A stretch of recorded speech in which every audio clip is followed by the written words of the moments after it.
traffic, visitors to websites.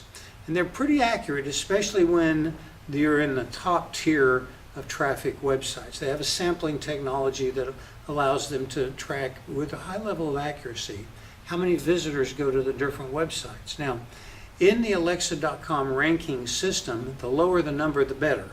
In fact, Google has a ranking of 1. Google is the most visited website in the world. Right behind Google is CNN and a few others. So my point is that a low number is a good thing. 593 is a very low number. Kickstarter is a highly trafficked website.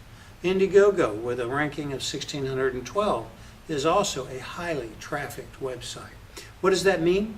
Well, that means that if you're the band and you have an email list of 2,000 people, that's great. Send out an email to the 2,000 fans to let them know that you're producing a CD.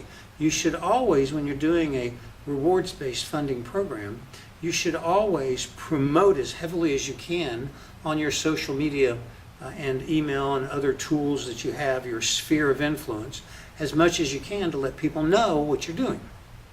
But the beauty of Kickstarter and Indiegogo is they're so highly trafficked that there's a real high probability that people that don't know who you are will see your Kickstarter program or your Indiegogo program. And so you may very well pick up some investment or purchases, some money from people that you didn't know. And that's one of the beautiful things about crowdsourced funding websites. All the other rewards-based programs are pretty small in comparison to Kickstarter and Indiegogo. Now let's talk about the platform fee.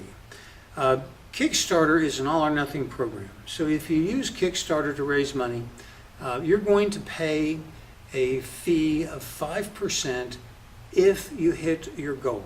So if you say you have a goal of $20,000, if you raise $30,000, $40,000, $100,000, it doesn't matter how much you've raised. As long as you hit your goal, you're going to get your money minus a 5% fee that goes to Kickstarter for providing you with the marketing vehicle that they provide.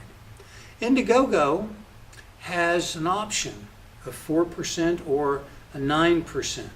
The 4% is an all or nothing. So if you have a $20,000 goal and you hit or exceed your $20,000, you only pay them 4%. That's a pretty big savings. The option to accept the money if you don't hit your goal is available.